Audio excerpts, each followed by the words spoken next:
ॐ अज्ञानतिमिरान्धस्य ज्ञानाञ्जनशलाकया चक्षुरुन्मिलितं येन तस्मै श्रीगुरवे नमः। श्रीचैतन्यमनोभीष्टं स्थापितं येन ददाति स्वापदान्तिकं वन्देऽहं श्रीगुरो श्रीयुतापदकमलं श्रीगुरुं वैष्णवांश्च श्रीरूपं साग्रजातं सहगना रघुनाथान्वितं तं सजीवं साद्वैतं सावधूतं परिजनसहितं कृष्णचैतन्यदेवं श्री राधा कृष्ण पादान सहगना ललिता श्री विशाखान्वितांश्च हे कृष्णा करुणा सिंधो दीनबंधो जगत्पते गोपेश गोपिका कांत राधा कांत नमोस्तुते तप्त कांचन गौरांगी राधे वृंदावनेश्वरी वृषभानुसुते देवी प्रणमामि हरिप्रिये वाञ्छाकल्पतरुभ्यश्च कृपा सिन्धुभ्य एव च पतितानां पावनेभ्यो वैष्णवेभ्यो नमो नमः। जय श्री कृष्ण चैतन्य प्रभु नित्यानंद श्री अद्वैत गदाधर श्रीवासादि गौर भक्तवृंद हरे कृष्ण कृष्ण कृष्ण हरे राम राम राम हरे हरे मूकं करोति वाचालं पङ्गुं लङ्घयते गिरिं यत्कृपातमहं वन्दे श्रीगुरुं दीनतारिणम्। Hare Krishna everyone. Hare Krishna Prabhu. Hare Krishna Guruji. Hare Krishna Prabhu. Hare बोल प्रभु। So last week we covered chapter 15, the yoga of the supreme.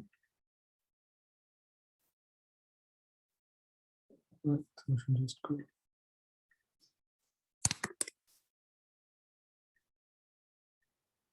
So chapter 16 we'll cover today, the divine and demonic natures.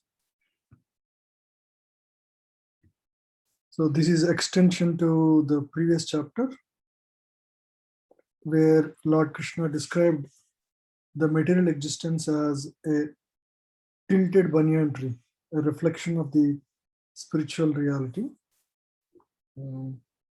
But he's going to focus on the what exists at the top and the bottom, the divine and the demonic. Demonic at the bottom, the divine at the top. So last six chapters of Bhagavad Gita focused on how through jnana one can move towards bhakti. One needs the knowledge on how he can live in this world so that he can make progress in bhakti. Ultimately, Arjuna's question is what I need to do, what is my dharma? And Krishna answered at various levels. If we look at initial chapters, third and fourth, how one can perform his work dutifully, and then through bhakti. So in this way, he's giving multi-level answer, and the whole purpose is how one can keep God at the center of any action. So this chapter is going to focus on the divine and demonic characteristics, because we live in this world. Sometimes we come across people of all these characteristics, and when we hear their ideologies, we should not be bewildered. We should understand actually where they fit in. Objectively, we should be able to see where they stand so that we don't get influenced by them. In this world of association where one influences the other, unless we have an objective perspective about everything, we cannot really strongly adhere to our principles. So this would provide us a lens to see everything in totality. So that's the idea why Krishna discusses the divine and the demonic qualities, so that we can recognize, yes, this is a divine quality, this is a demonic quality. And okay, so this is a demonic quality, I want to stay away from this. This is divine quality, I can inspire him more in the journey towards the supreme goal of life. So in this way, we can gain perspective as we perceive things of this world or perceive people of this world. So this chapter is a very small chapter. So in the first nine verses, Krishna discusses the divine and demonic qualities. What are these qualities? Because we need to know the qualities. Everybody is born with certain qualities. And it is basically coming from his past. Understand those qualities, and then we may also have some demonic qualities as well. We need to recognize that. And once a personality has these qualities, either demonic or divine, they will impel one to perform activities in a certain way. So that's the second section. Because Krishna has discussed in various other chapters, primarily the divine qualities, in the first couple of verses, Krishna quickly discusses the divine qualities, and the rest of the 7 verses focus on primarily the demonic qualities in the first section. And next he discusses, impelled by these qualities, the activities by the demonic people. He again focuses on the demonic activities. And after that, he's going to discuss, okay, these qualities impelled these people to act in this way. When they act in that way, what is the consequence of those actions?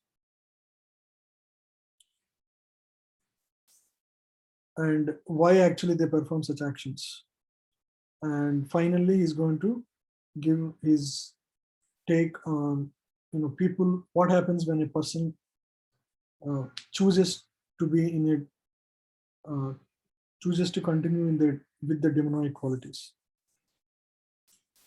how his progress is restricted and how he's going to come back to this world again and again. So that's the whole chapter. It's a very short chapter. We will also complete soon. So four sections. What are the qualities? What are the activities? What is the consequence of those activities, the demonic activities? And finally, what happens if a person chooses to stay demonic or divine? So the first section, the qualities, the divine and demonic qualities. And as I mentioned quickly, so the divine qualities are given in the first 3 verses. The Supreme Personality of Godhead said, fearlessness, purification of one's existence, cultivation of spiritual knowledge, at least like what we are attempting, charity, primarily in a Krishna conscious way, not in materialistic way, self-control, performance of sacrifice, study of the Vedas, performance of austerities like Ekadasi, simplicity, living simple life, non-violence, truthfulness, freedom from anger, renunciation, tranquility, aversion to fault finding. This is a difficult one. Compassion for all living entities, freedom from covetousness, means to possess things, gentleness, modesty, steady determination, continue to be on the path, not giving up. Okay? Even though we don't see much progress in our Krishna consciousness, still pursue with great determination against all odds. Vigor, forgiveness, you should be forgiving.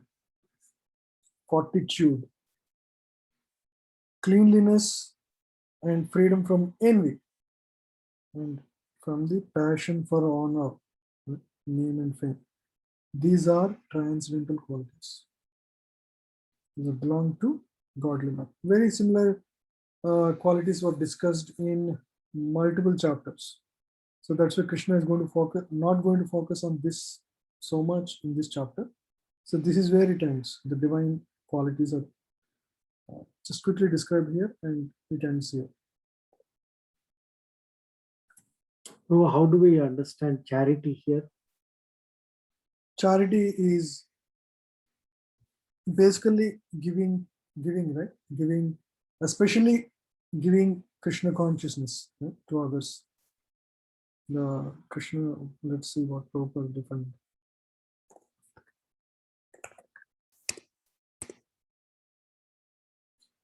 Charity, oh yeah, actually is defined for householders. Charity is meant for householders. The householder should earn a livelihood by honorable means and spend 50% of their income to propagate Krishna consciousness all over the world. Yeah, primarily to spread Krishna consciousness. Thus, a householder should give in charity to institutional societies that are engaged in that way. Charity should be given to the right receiver. Again, proper, this is, we already discussed that. Charity in the mode of goodness, passion, ignorance.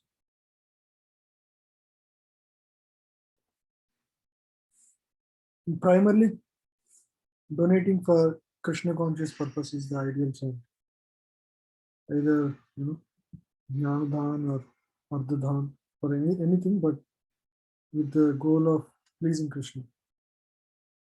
Yeah. And then next in detail manner, Krishna explains about the demonic qualities. Let's look at that. Dhabbo dharpo bhimascha bhimanascha kodah porsham evacha ajnanam chadina tasya padsampadam asurim. Pride, arrogance, conceit, anger, harshness, and ignorance. Almost in Kali Yuga, everybody has this. Before coming to Krishna consciousness, everyone has it. These qualities belong to those of demonic nature.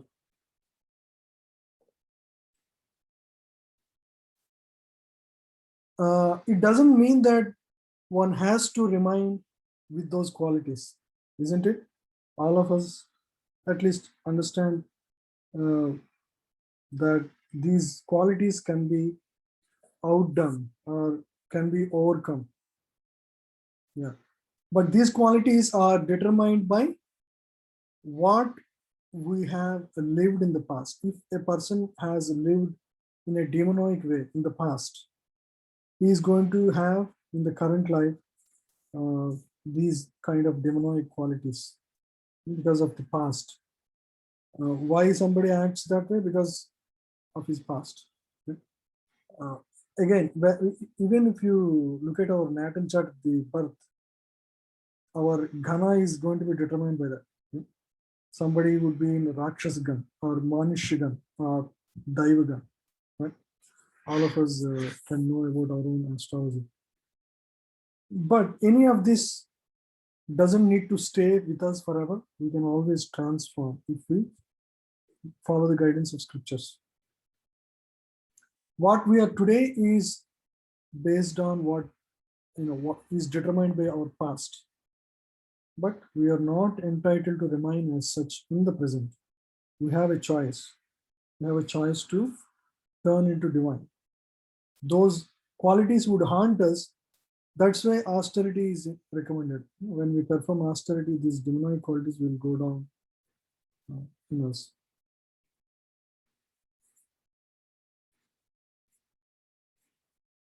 Yeah.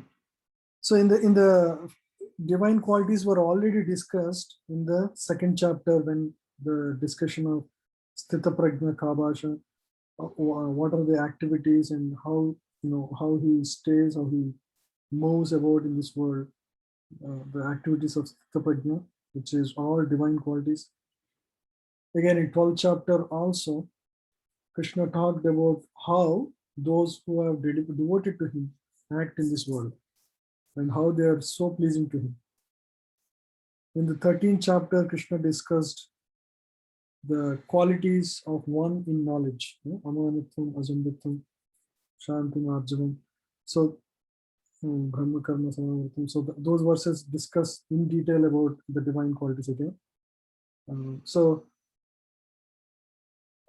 this way, this is the reason Krishna just gave as a short list at the in the first verse, and then primarily focused on demonic qualities and activities in this chapter.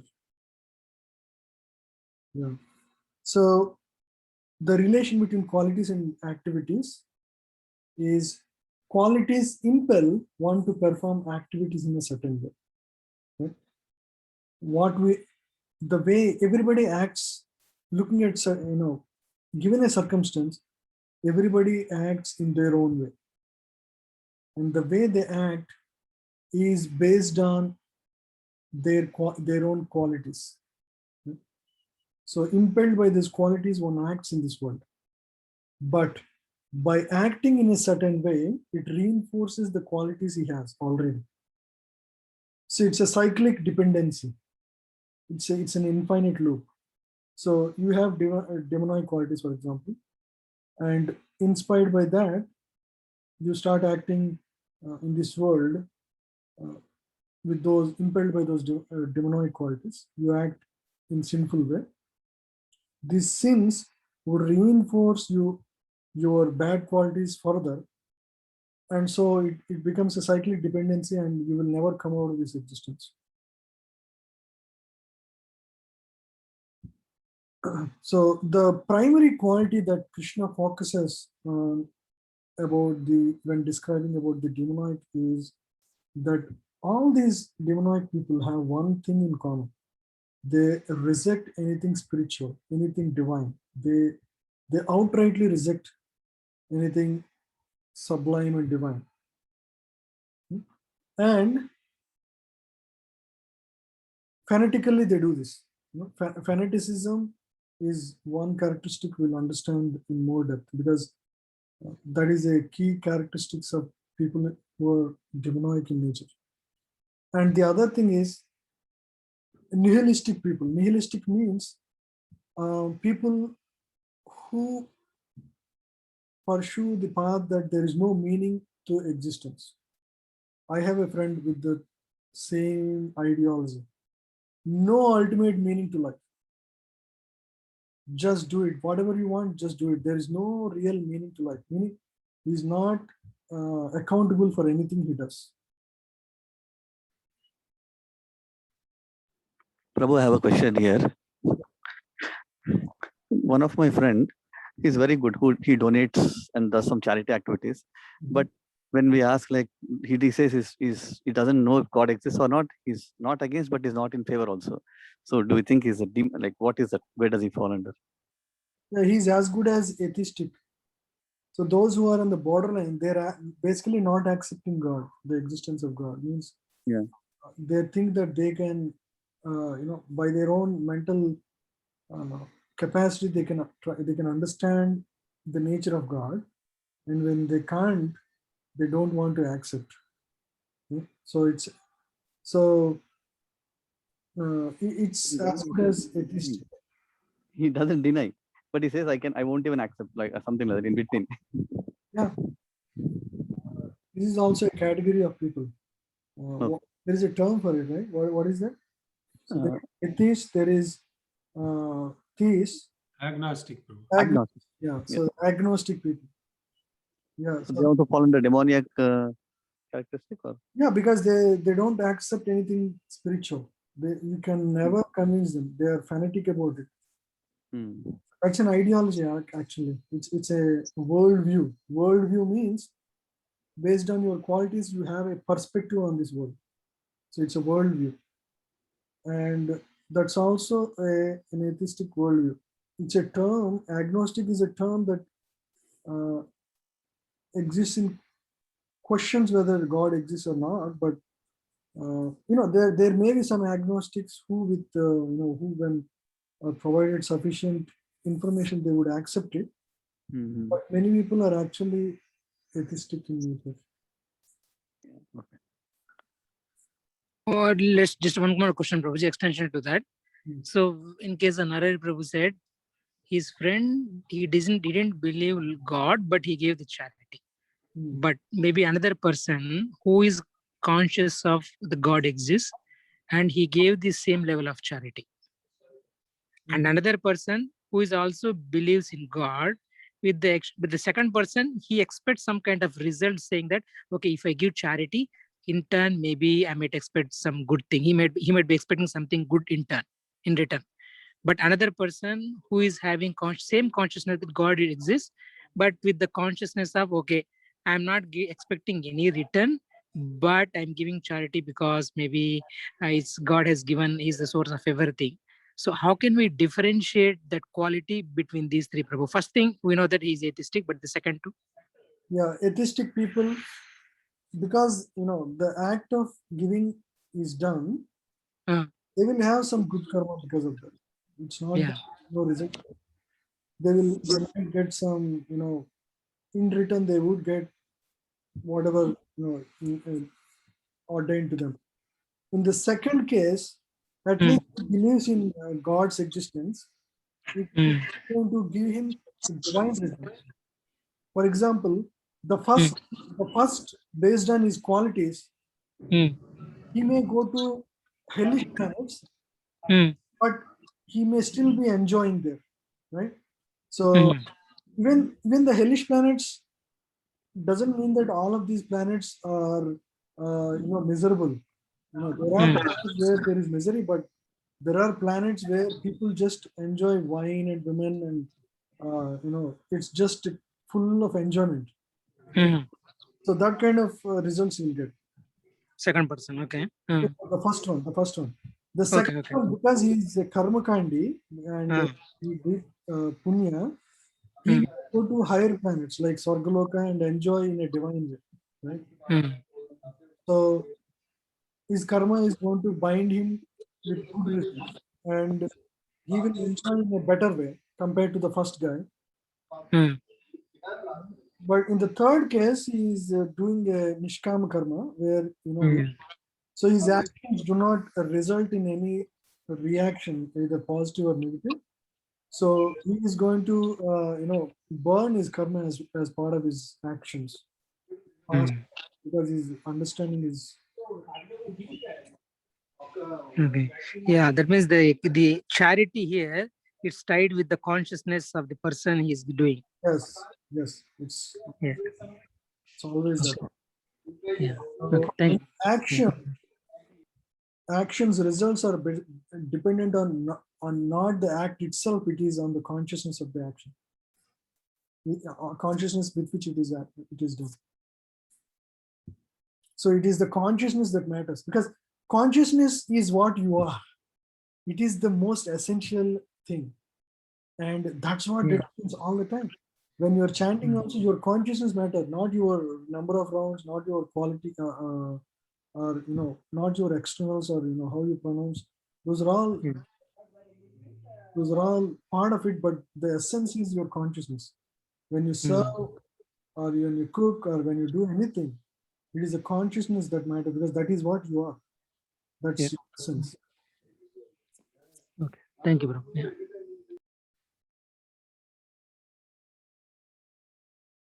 So just to understand, because we face these people all the time, fanatics and nihilists.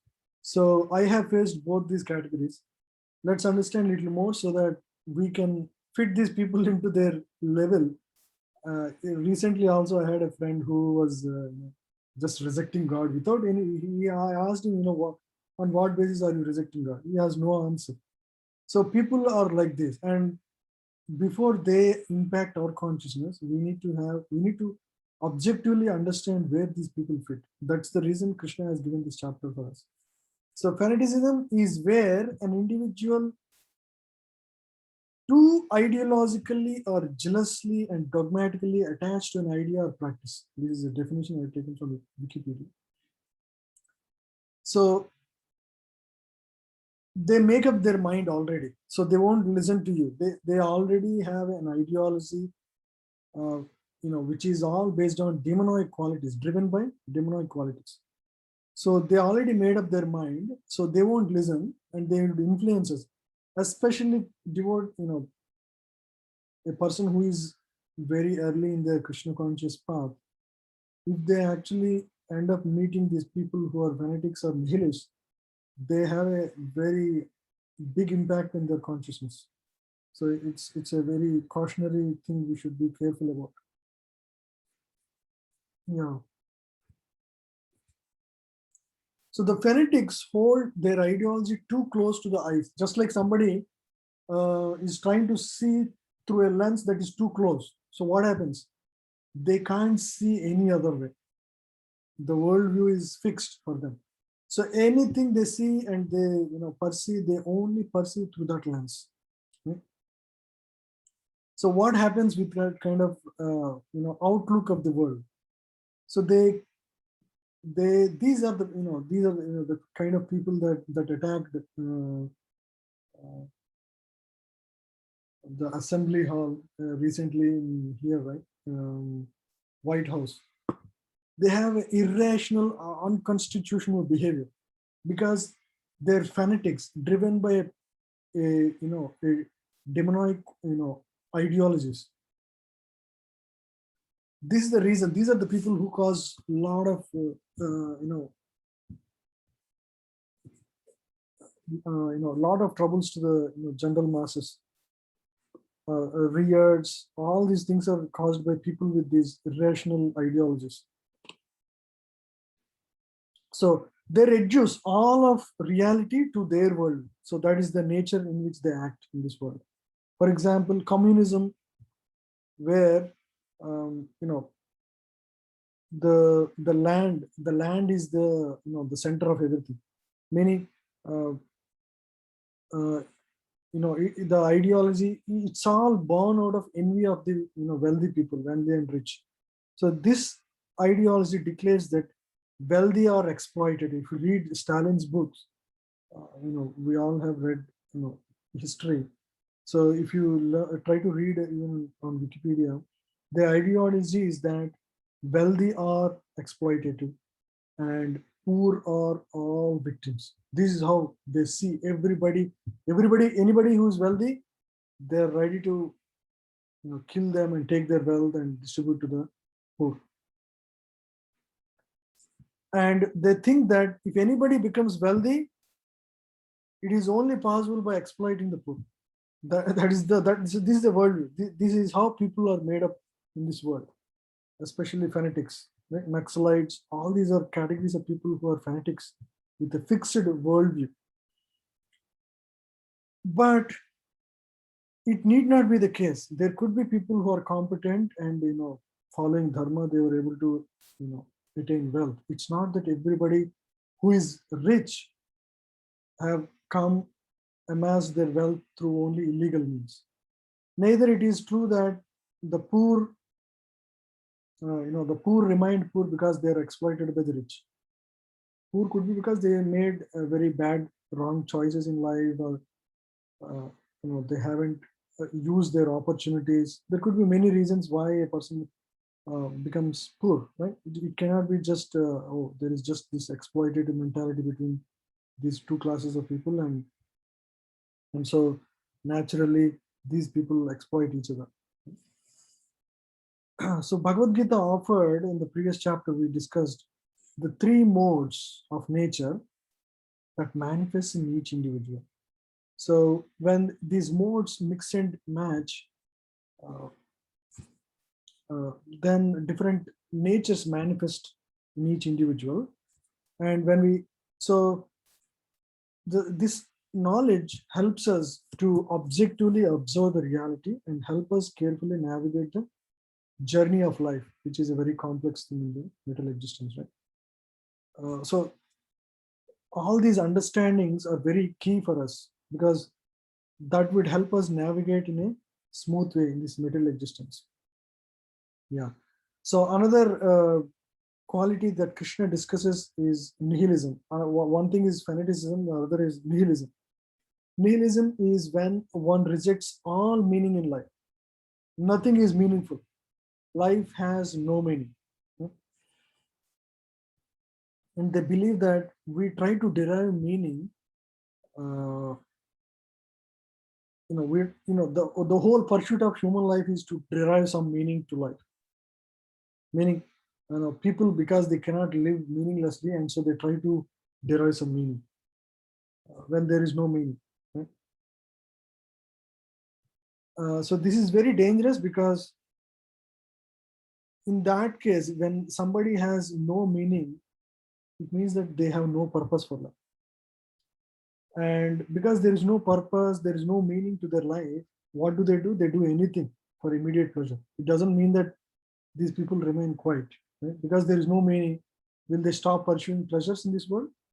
No, it won't, because that is the drive in every person in this world, because there is these demonic qualities. They would drive anybody crazy and they would seek these immediate pleasures. Hare Krishna, Prabhu. Hmm? Prabhu, is that like Shunyavadi? Because when you say no meaning in the life, is it like Shunyavadi? No, it is not Sunyavada actually. Sunyavada is slightly different. In fact, Lord Buddha was asked the same question. Is nihilism same as Sunyavada? He answered no. I'm going to show you in Wikipedia about nihilism is. Is it illusion, Prabhuji? No, it is not illusion. It is basically rejecting anything, any purpose, so that they can enjoy in the way they want. So it's like only one life. They are And gross materialist. Because there is no meaning, I can do anything. Buddhism is actually, in a way, it is a spiritual pursuit actually.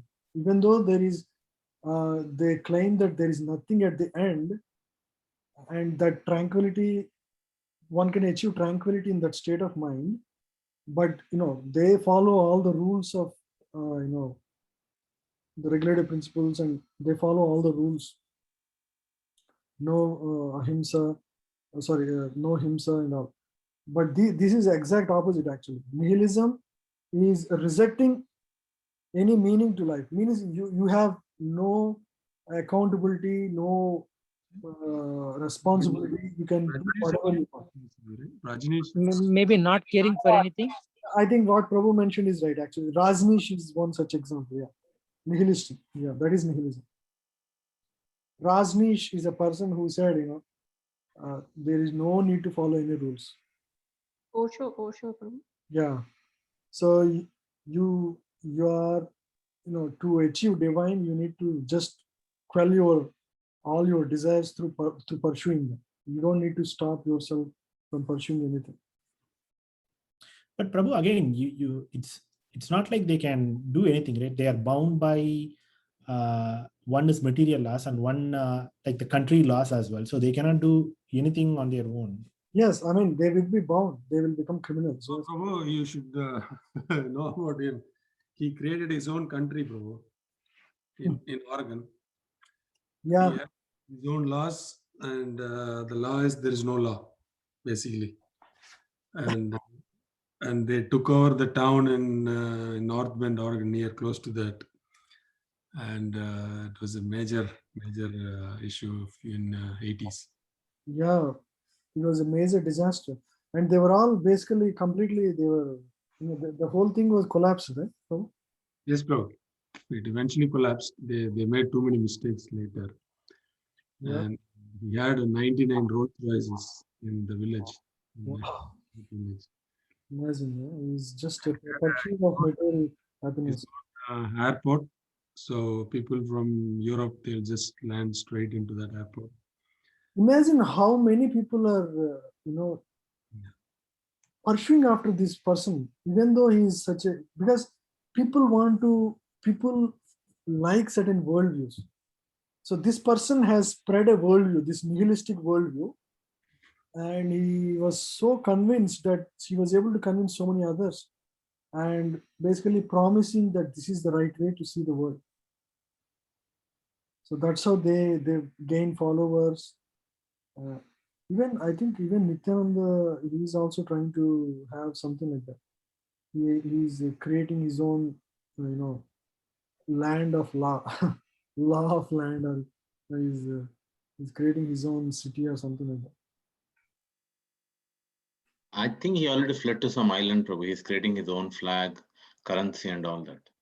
Yeah, that's true. Yeah, that's what I'm trying to say. So total divine equality, Prabhu. All 6 qualities are there. Yeah, exactly. So Bhagavad Gita discussed all these, characteristics of these people. Just by their actions, we can look at, we can infer their qualities. Yeah. So the problem with this being nihilist is that if the If you don't have anything to fight for, we will fight for anything, right? There is no reason why not to fight for, because they don't have any ideology, they would fight for anything. So even these people not just exist in the, the realm of spirituality, they exist in every field and area.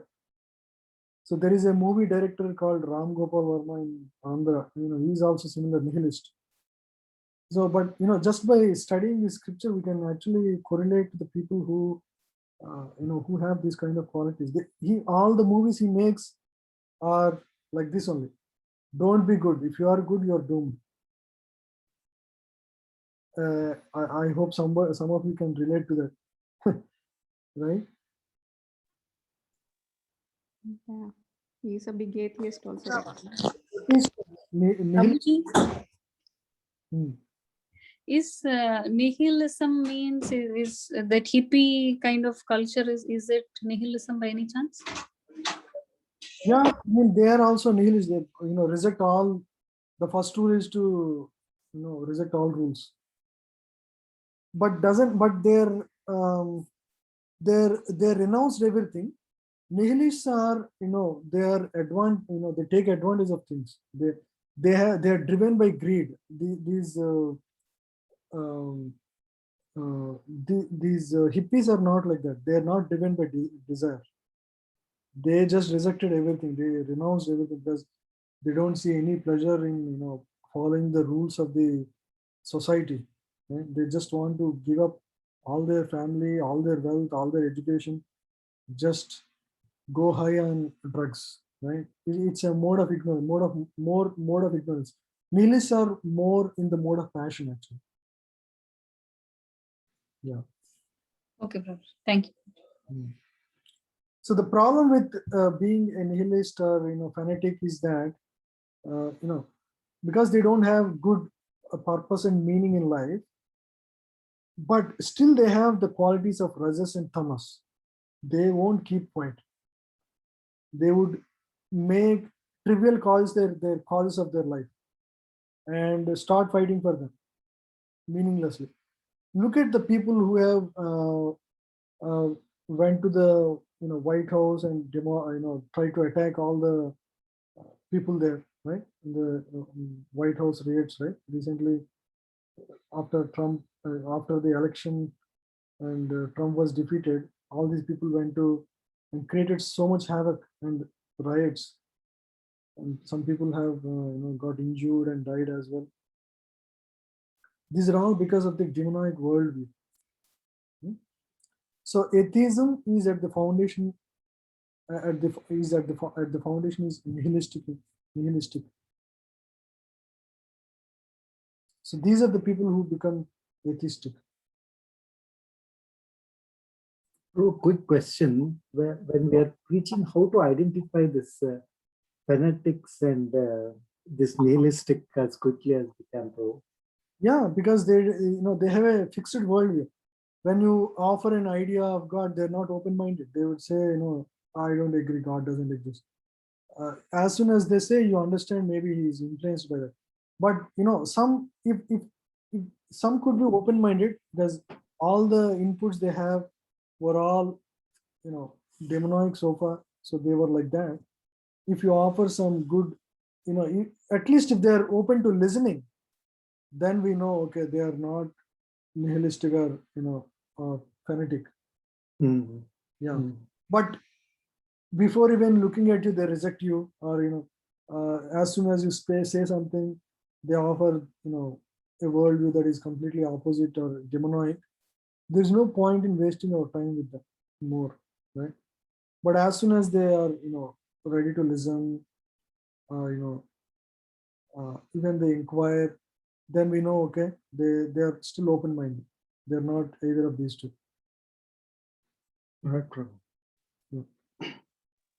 Prabhu, what about those who, like, I know some folks who convert to Christianity or some other religion, like, just a question, like, do they fall in any of these categories, or?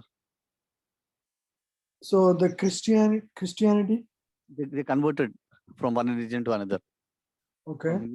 Christianity and all. again, they are completely against of Hinduism. Just asking like, how do we see them? Like, the reason that happened was because there are no good teachers in Hinduism, not many. That is the reason. And these Christians, they offer certain material benefits, and so these people are willing to change their religion because they don't see any value, because these are karma kandis. They want something from religion, and when they don't see any kind of support within Hinduism, and most of it is ritualistic, they don't see any value, and they can be easily converted because they're on the line and they don't have any faith. All their understanding of God is basically some hodgepodge without any firm basis. These are the vulnerable people, especially these people who are in villages. They don't have any philosophical understanding, any basis, right? They don't study any scripture. All they study was modern education, which offers no good, perspective on God's existence. In fact, it rejects it. And so people are purposeless and meaningless in their life. As soon as some Christian people would come and preach them, give them some things, food, cloth, and health, take care of their health. Immediately they are willing to join them. At least these people are trying to help me, right? Some support, Yeah. And they come. Actually, they make some progress. Unfortunately, they attend the Sunday programs. But the thing is, the unfortunate thing they do is, the first thing they make all these Hindus do is take all your God's pictures and throw them and burn to ashes. Right? That's what they make them do. So that is very unfortunate. These people do it actually. So many people do it. There's so many villages with fully converted Christians. Hindus who are converted to Christianity. That's why slowly Krishna consciousness will take over. Actually, it's not that this is going to the when a better ideology is given, a better worldview is given, people are ready to change. And the hope is that one day, just like Vedana Prabhu is doing now in his capacity, at some point in time there will be every village will be covered by devotees like this. There may be some Christianities on the sideline, but definitely this will happen, because that is the prediction of Lord Chaitanya. It will happen over a period of maybe a century from now, but yeah, after a few centuries it will be definitely be completely entrenched. Imagine Christianity for first 300 years, hardly there are only few people, few thousands. Now it is in the Europe, it is in Asia, everywhere, every country. Compared to that, our Krishna consciousness spread much far faster, actually. Comparative, it's a religion that is prosecuted, the Christianity. First, 100 years, it was hardly in 2-3 villages, Jerusalem and few other places. But later on, it spread like wildfire, because they all saw the sacrifice of Jesus. Jesus, right? That was the, he died for our sins. That was the motivation for all these people. And we have Prabhupada who actually sacrificed so much more, actually. He had gone through so many pains. All his life was after his pursuit on the Jaladuta. It was filled with so many difficulties and challenges. So we have similar reasons, actually.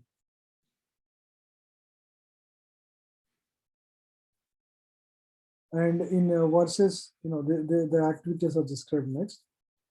Because there is no meaning to life as per their philosophy and worldview. So they try to seek immediate pleasure. You look at any of these demonic people, they're all filled with demonic quality. No, the richest are also filled, they're not happy inside. Because the demonic qualities are pushing Look at all the top richest people also, they you know, they violate their family vows and they go after women outside. The richest of the richest, because they're not satisfied. The qualities are going to push the activities that one performs. So that's the nature of material existence. So everybody pushes for this, driven by passion and ignorance, they will be pushed to seek material pleasures in this world. And whatever gives us pleasure, that we will do. That is how they act. Right? So they become cold-blooded in their pursuit of name, fame, and power in this existence. And they become more powerful, they become more and more greedy. And you look at how some of the businesses are run. Monopolies. That's what they talk about, all these big companies now. Apple and Facebook and Microsoft. Amazon, especially. Amazon ruthlessly destroys any opponent. They don't let anybody survive. So many business categories were destroyed since Amazon has risen into power. This is the nature of this existence. This was happening in a different way. This is now in the mercantile class. In the previous ages, if you take at the time of Alexander the Great, people, it is the Kshatriyas who are overtaking other countries, and the same ideology. It's basically exploiting others. You see, before that, Brahmanas were exploiting. When they were at the beginning of Kali Yuga, that's the reason Lord Buddha came and he stopped. Okay, don't believe in Vedas. All these Brahmanas, they're trying to exploit all these other classes of people, and that was stopped. And again, Kshatriyas, that was also stopped. No more aristocracy and no more democracy came. And now after democracy came, now mercantile class is on top. They're now exploiting, world, country after country. They expand their businesses left, right, center, and they don't care about. They don't. It's very, if you don't kill others, they feel that they can't exist. That's how neck-throat competition in this existence. Even the labor class is exploited. Yeah, no, next is that. That's what is going to happen. This is, history in sequence. Nobody, that's how material nature works. Nobody stays on top at any time. It is going to change. Look at how the world creates new billionaire, the richest people all the time. Because the richest person who was, 30 years back, the richest family, that is going to be like, after 30 years, they're not, they won't even be remembered. Where are the Rockefellers and Fords and all these, the richest people in the world? Just 50 years back, they were the talk of the town. Like today we talk about Elon Musk and, Jeff Bezos, and, they are on top of mind for everybody now. Bill Gates was so like 10 years back. It's a fleeting, all just now. Bill Gates, we had so much, good view of him. Right? Now it's changing, because after what it is going through now, people have talking so much negative about him now, right? So what did they achieve end of the day, right? They became so rich. At the end of life, they just bagged a bunch of bad karma. That's exactly what they have.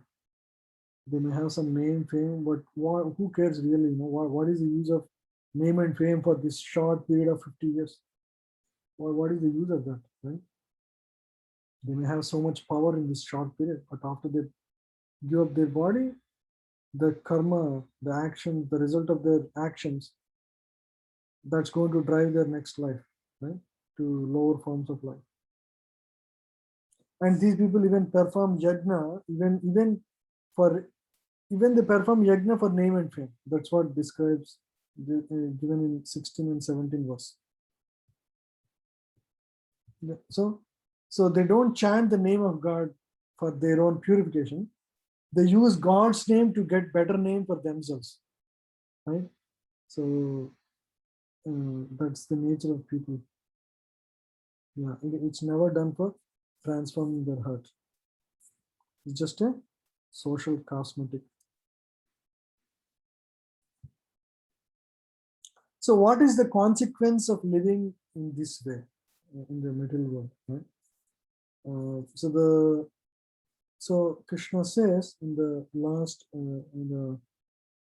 verses 19 to 22, Krishna says, because people have lived in with these by performing demonic activities, they all are going to lead a hellish life after this, after their current existence.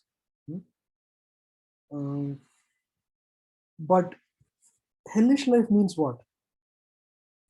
In the Abrahamic religions like Christianity, Judaism, the hellish life is a place of eternal condemnation, meaning you live there forever. If you don't pursue after Christianity and pursue the path given by Jesus, you will be eternally condemned to hell.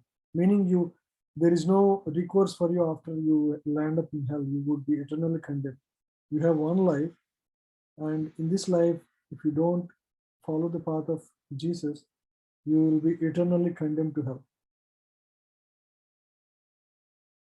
So that's not exactly what the definition of hellish life as per Bhagavad Gita. In Bhagavad Gita, it is treated as another existence or a classroom. Right? If the universe is a university, hell is like a classroom, but it is a tougher classroom, meaning people are going to be treated toughly so that they learn a lesson, right, for the mistakes that they did in the past.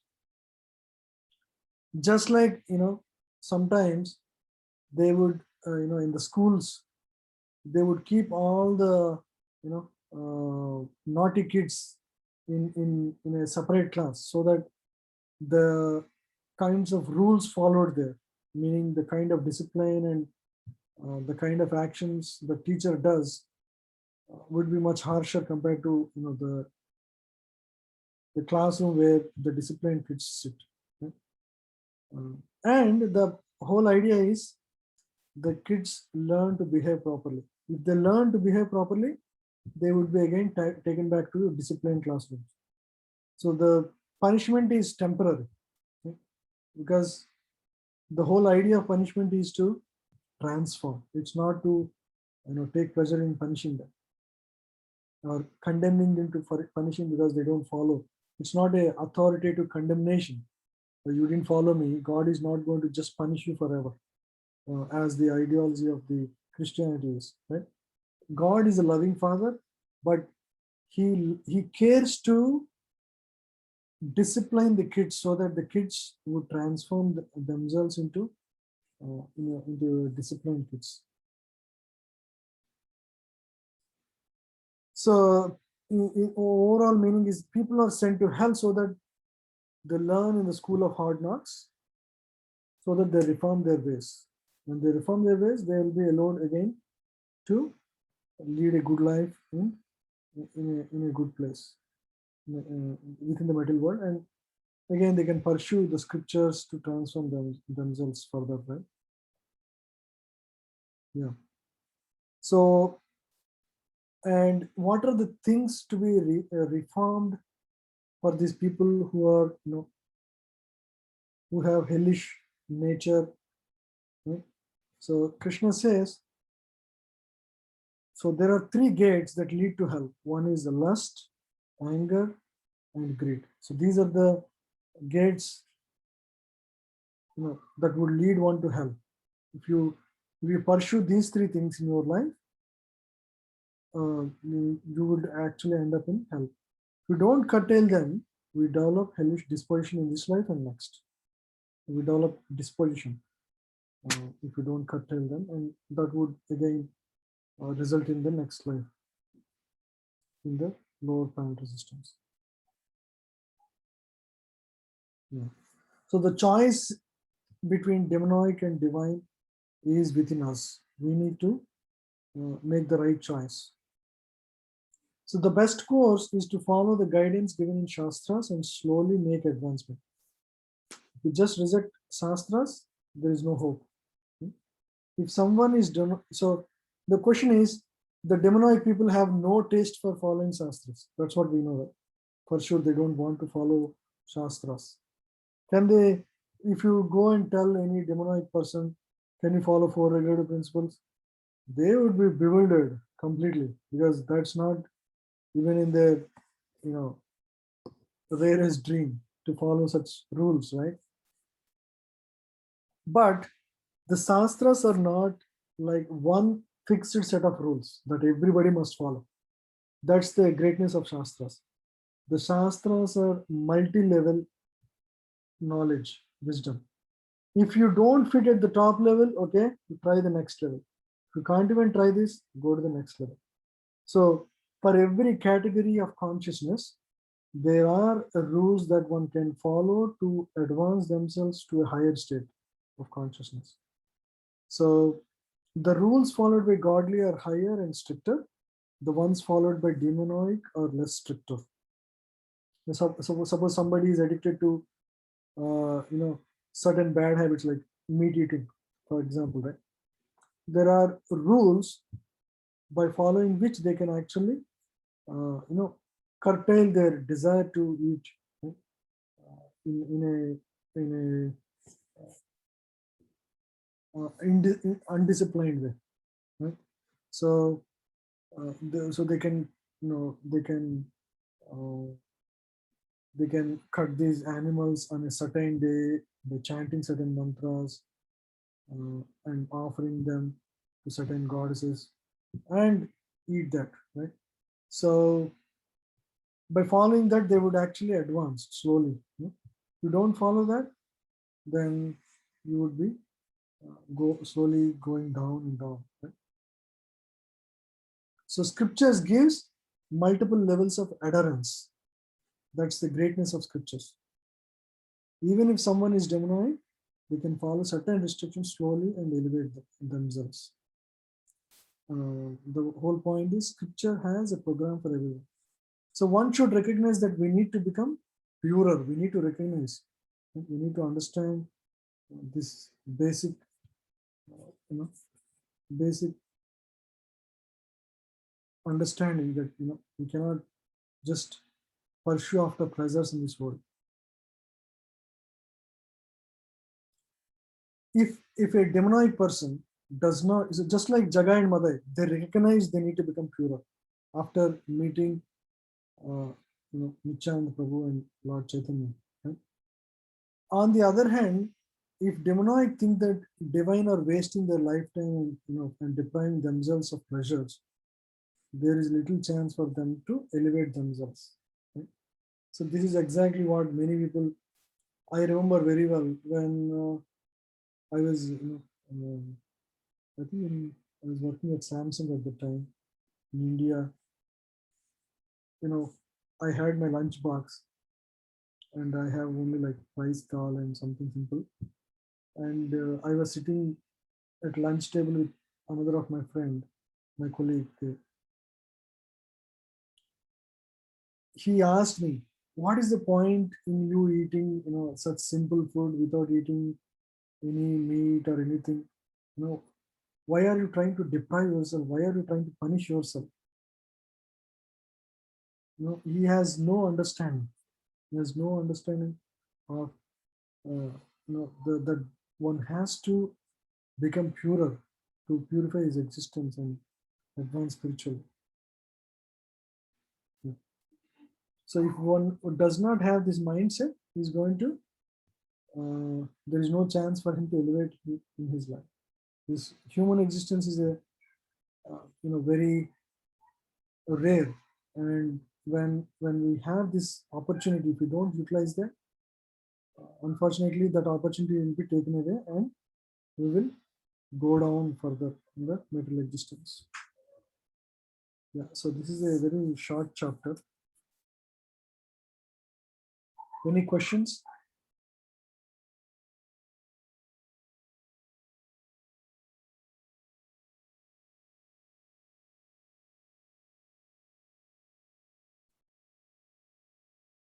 Yeah, it's a very different chapter. Krishna doesn't praise, bhakti, or it's a just going after demonic people and their qualities and their nature. What happens if if you follow this path, so that we get a better worldview. When we go out and see all these people with different qualities, we can objectively see, yes, these people fit in these qualities. We don't acquire those qualities by objectively watching them and not being influenced by them. Okay, if no questions, let's quickly go over each of you and here's some. I guess we'll start from bottom today. So Prabhuji, one question, Prabhuji. So all these people who have demoniac qualities, they do have a path going forward, right? Like, so Yes. unless the scriptures are already, scriptures are providing a program for everyone. So let's say for somebody wants to eat meat, there is a program for that also. But they, unless a devotee comes into their life, there is no immediate progression, right? They have to go through millions of lifetimes like this, or sometimes they even have to fall down, right? That's why it is said, Brahmanda Brahmite Kona Bhagyavan Jiva. Krishna Balepai Guru Krishna. Yeah. So Brahma, so the Jiva is roaming in the Brahmanda back and forth. By good fortune, if one comes in contact with a devotee, Guru and Krishna, his path is completely changed. Yeah. So it's a good fortune. We do not qualify for it because we are actually constantly seeking our material pleasures in this world, isn't it? Even when we came to, the first time we came to temple, for example, most of us come there because, we are suffering with some problems, or it's never for, trying to understand God. It's very rare, right? We have certain, unfulfilled desires. We want to pray to God so that, He will help us. So it is by the intervention of devotee only generally we all make progress spiritually. It is also ignorance, right, Prabhuji? Yeah, it is because of our ignorance we don't pursue.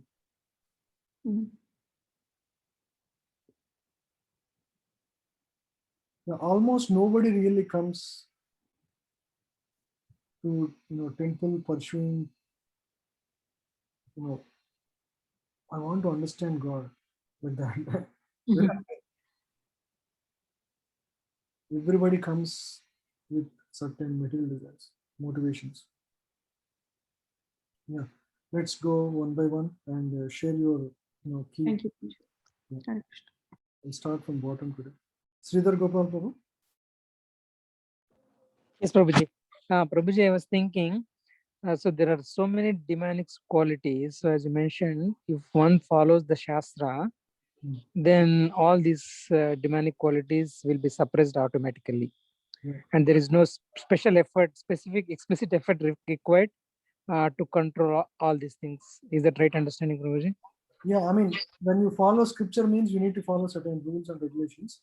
Yeah, okay. But it could be at the lowest level also, doesn't matter. Yeah. Scripture is like the tool, to help us. Krishna has given scripture so that we can take advantage of it and advance spiritually.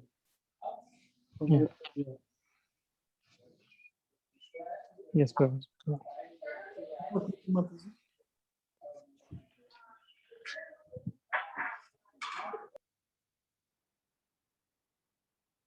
Sita Priti Mataji. Sorry, Prabhuji. Yeah. So, Hare Krishna, Prabhuji. My key takeaway is from the last section.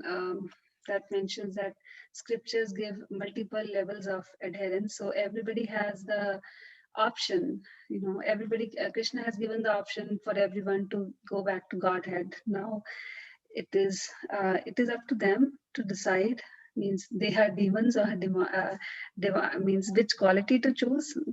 Is this the right thinking? Yeah. So everybody has a choice. Right. Even both, if you have demonic qualities, these are the kind of activities, these are the kind of results you're going to get. Yeah. And if you don't, you still have a choice. It doesn't mean that you are going to be eternally condemned in hell. You have a choice to come out of it if you follow the scriptures. Scriptures. That's the entire summary of this chapter, actually. Right. Yeah. Sharona, Hare Krishna, Prabhu. I liked about the qualities and activities which you explained. So the inherent qualities of a person define the activities, and again these activities will define the quality of a person, which is cyclic. And then the new word that I learned about is nihilism. Thanks for explaining that, Prabhu. So it's different from Shunyavadi or Mayavadi philosophy. It's totally like you can do whatever you want. Nihilism, which is a demonic quality. That's about it, Prabhu. Yeah, very good. Thank you. So nihilist. So this person Friedrich, he actually did a research on this nihilism. Is the detailed diagnosis of nihilism as a widespread phenomenon of Western culture. Let's quickly read.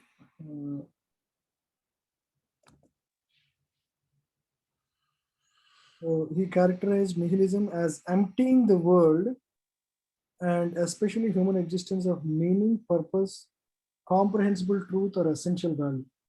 This observation stems in part from perspectivism, or his notion that knowledge is always by someone or something. It is always bound by perspective and is never more mere fact. He is a very deep philosopher. Rather, there are interpretations through which we understand the world and give it meaning. Okay? See, interpreting is something we cannot go without. In fact, it is a condition of subjectivity. One way of interpreting the world is through morality, as one of the fundamental ways that people make sense of the world, especially in regard to their own thoughts and actions. He distinguishes a morality that is strong or healthy, meaning that the person in question is aware that he constructs himself from weak morality, where the interpretation is projected onto something external. So he actually did a research. If you don't have how Christian moral doctrine provides people with some intrinsic value. There is some value, belief in God, and a basis of objective knowledge. In this sense, in constructing a world where objective knowledge is possible, Christianity is an antidote against a primal form of nihilism, against the despair of meaninglessness. However, it is exactly the element of truthfulness in Christian doctrine that is unreal. Anyway, it goes further to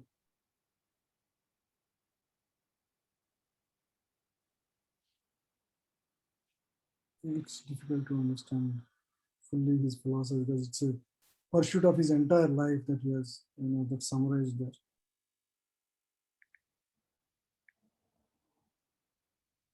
Saki Priya Mataji. Hare Krishna, Prabhu. Yes, ma'am.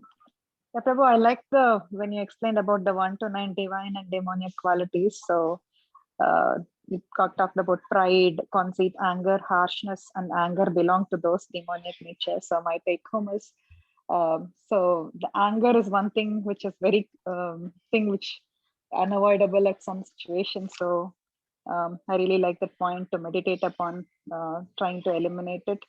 And also I liked about the FANACTICS and the NIHILISTS. That was a new thing for me to hear today. So that was very wonderfully explained. It's one of the demonic quality, which Krishna states at Nihilism. And when one rejects all those things in life, nothing is meaningful, and life has no meaning. So it was very well explained, Prabhu. Thank you so much. Yes, thank you. By the way, anger can be used in service of Krishna also. If you become angry, Yes, so, but I'm not still using it in the service of Krishna. I'm still using it materially, so I would like to eliminate it totally. Yeah. yeah, when anger is because of frustrated material desires, that is something to be avoided. But otherwise, if you become angry at Samyukta because you want to discipline her, that is not wrong. Exactly. Sometimes that crosses the limit. So yeah, that's right. Navadvip Prabhu. Hare Krishna, Prabhu. Two important points. One is why it is important to avoid fanatic and nihilist kind of people in preaching. We need to quickly identify and move on, not to waste our time. That was one learning. 23rd and the 24th verse, basically it's more of a conclusion where Krishna is giving the choice to us, whether to be divine or to be demonic. And he very clearly says that take the shelter of Shastras and slowly make the progress. Plus also, it's all about purifying ourselves, making sure that we show progress every day. And if we come across any demonic people who think that, okay, we are wasting our time by giving up all this unnecessary pleasure, we must avoid them. We must never deviate from our path to progress nicely in Krishna consciousness.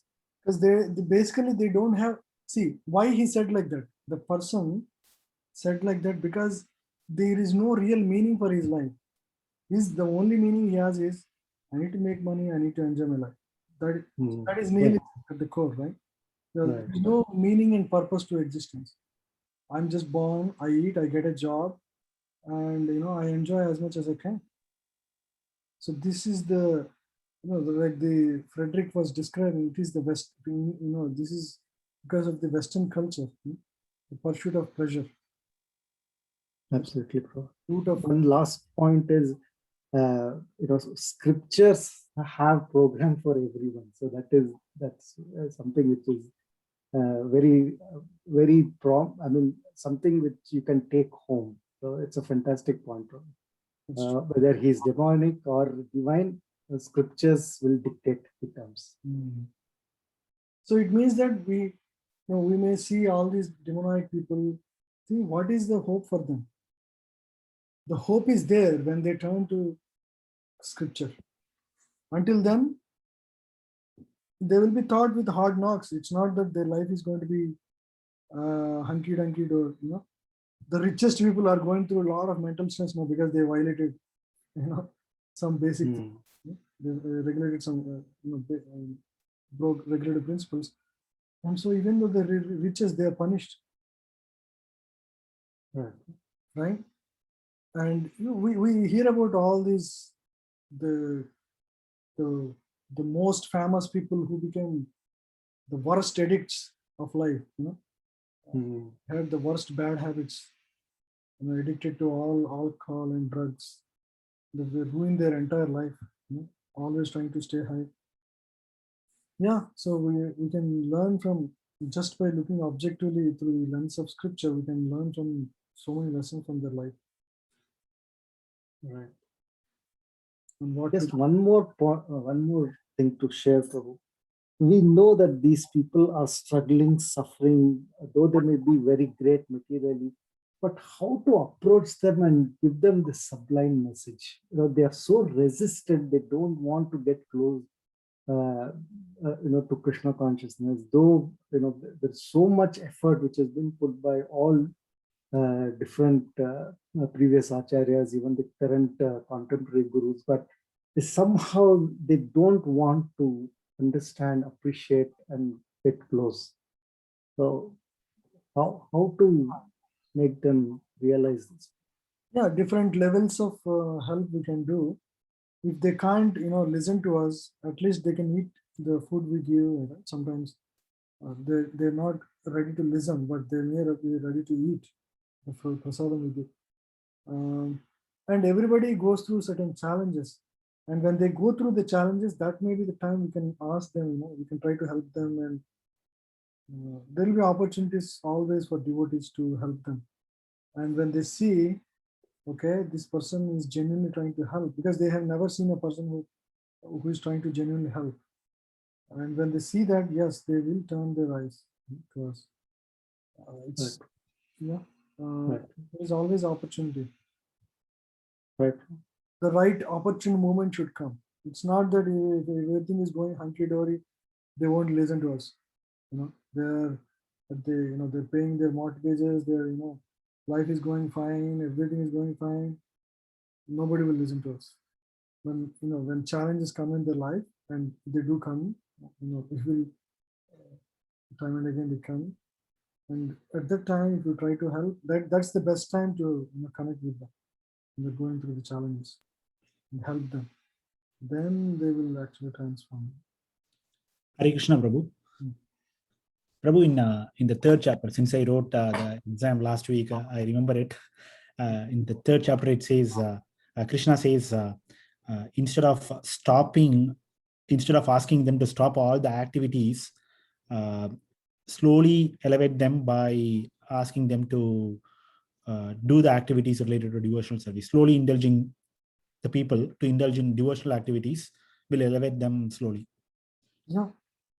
So that's exactly right. We slowly introduce in some way Krishna conscious in their life, right? Through prasadam or through some activity. Doesn't matter. Everybody goes, however bad a person is, they all have certain causes, right? They will live for that cause. It could be, some human rights or whatever. It could be some people just like cow protection, or everybody has some ideology.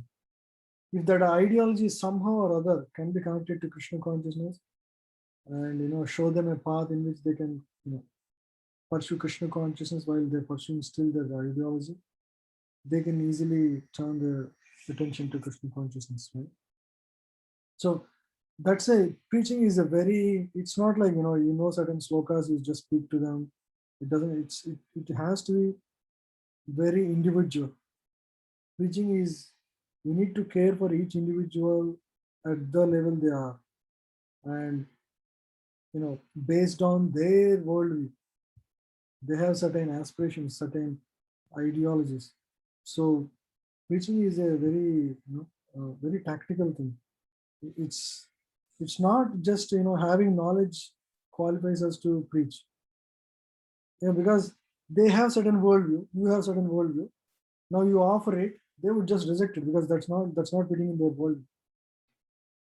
So preaching is very that's why very few people become very successful preachers like Prabhupada, right?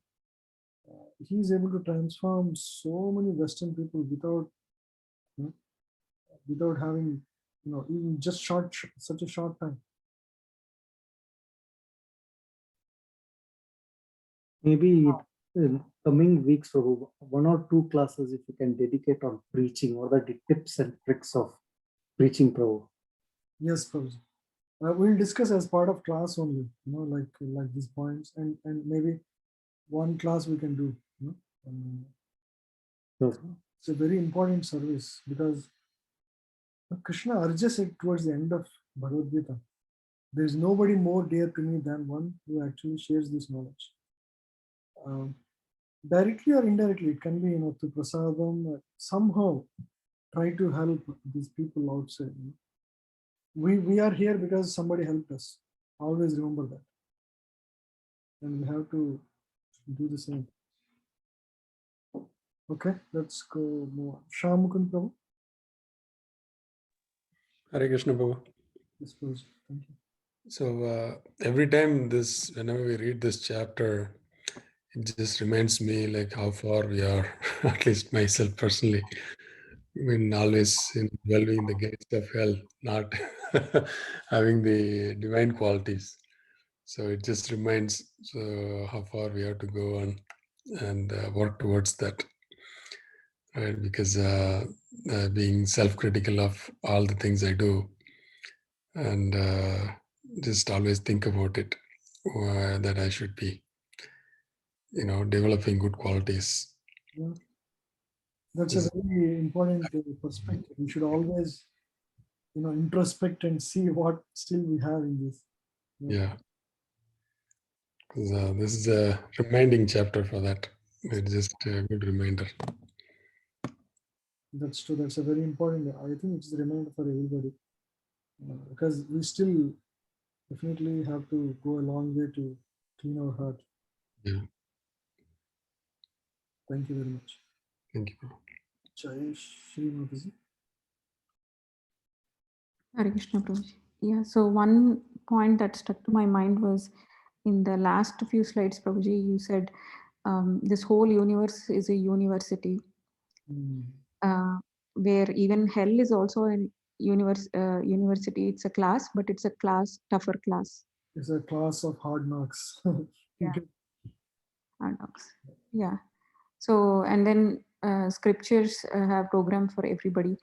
I mean, this also shows how merciful the Lord is. He wants to take care of everyone, and he wants to, even if we are having the demonic qualities, he is actually educating us through scriptures on how to purify ourselves and progress in this human life.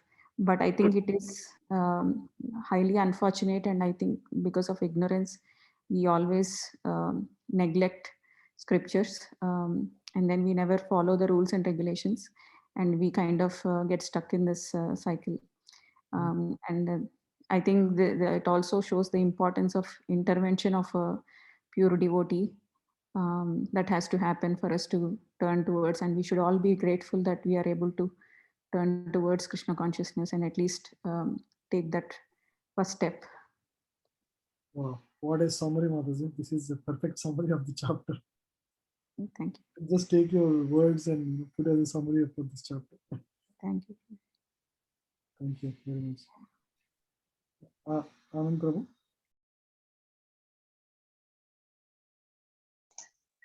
Hare Krishna, Prabhu. You called my name, Prabhu? Yes, yes. Please. Okay. So, yeah, so the point that I means there are a lot of points that we discussed which struck me.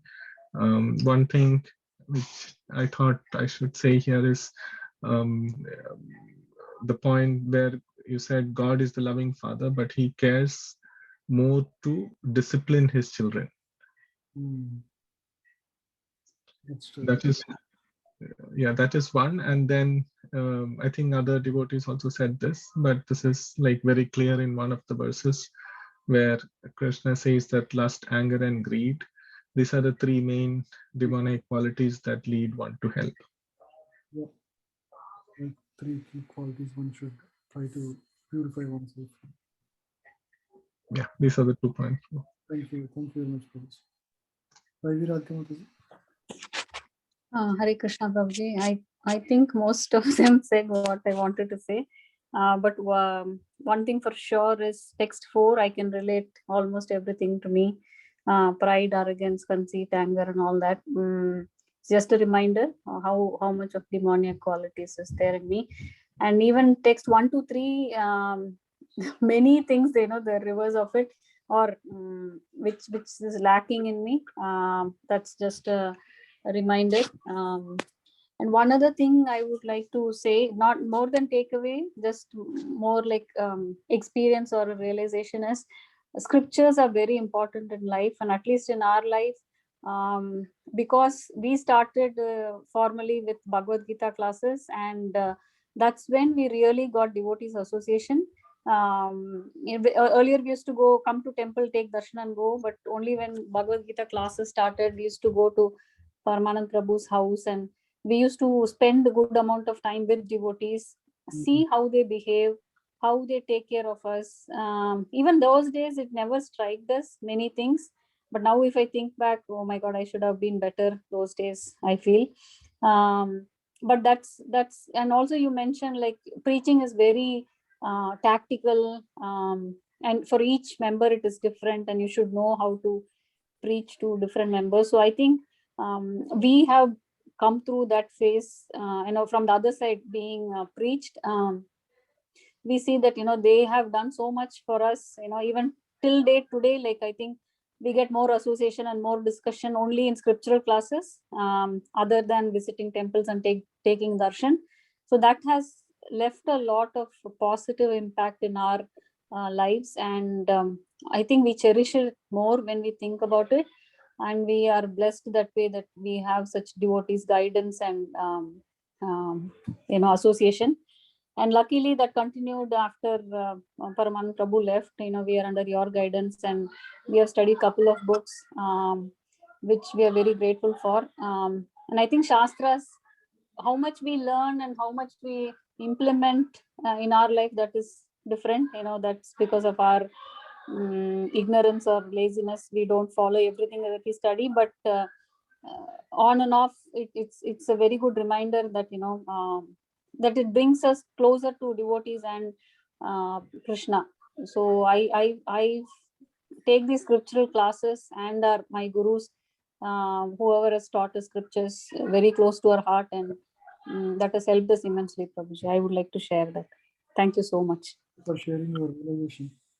Yeah, well, first thing you mentioned is we need to both look at our own good as well as bad qualities, and how much we still need to develop our good qualities, and how much we have to get rid of the bad qualities. And then the importance of scriptural study. Many people, if you talk to many people, you will understand they don't have any faith in scriptures. And as soon as you quote anything from there, they think that this guy is old style. He doesn't know. These are all invalid nowadays. They think like that.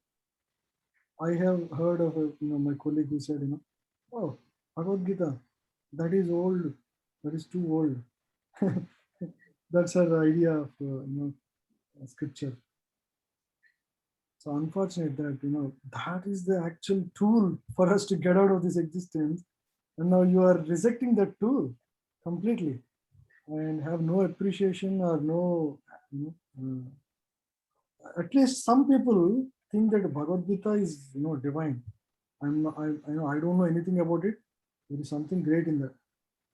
And there are these people who have no idea, never opened a book, but they have this very low idea of Bhagavad Gita. Think that this is old style. Who reads that? That is all past. It doesn't apply to us. Modern age, we are advanced. Don't go back. Unfortunately, even and these people, when they become parents, imagine the children, the qualities of the children, right? So that's what we are trying to protect. And I'm talking about Indians, not even Western bodies, right? So degradation is rampant. Everybody is becoming nihilistic, and in a way, the society is degrading at a very fast pace, and we all have a role to play in this. Krishna is urging that we all extend ourselves to share this knowledge. Otherwise, there is not much help we are doing to in the service of Krishna. We maybe give prasadam, we may do so many other things to give them good experience, but if we don't share this knowledge, what is it for, right? All these other things. You don't invite them to classes, if you don't make them students, what is the real impact we are giving on them, right? We only, they are pursuing material pleasure, we are giving some kind of a variety of spiritual pleasure through, some good experience. Do we leave there? That's it? No, we should ultimately pursue until they become students. That's when we really have helped them. So in case, in the temple, whenever you see some new people, don't leave them. They already came to the lotus feet of the Lord. It's just a matter of few words and inspiring them to join a class. That way, we will help them in their journey. Okay, so let's do that, everybody. Okay, and we meet all these kinds of people. You know whom to avoid now. Don't even. There will be people who don't, nihilistic people, right? Who don't care for anything. Just stop. Don't even spend your time. Krishna himself is saying, these people exist. They're going to end up in hellish life. So if you can try, but you don't need to get disappointed or discouraged by meeting people who are nihilistic or demonic in nature. You will meet them. Okay. So besides that, I want to quickly discuss one more thing. Stop recording.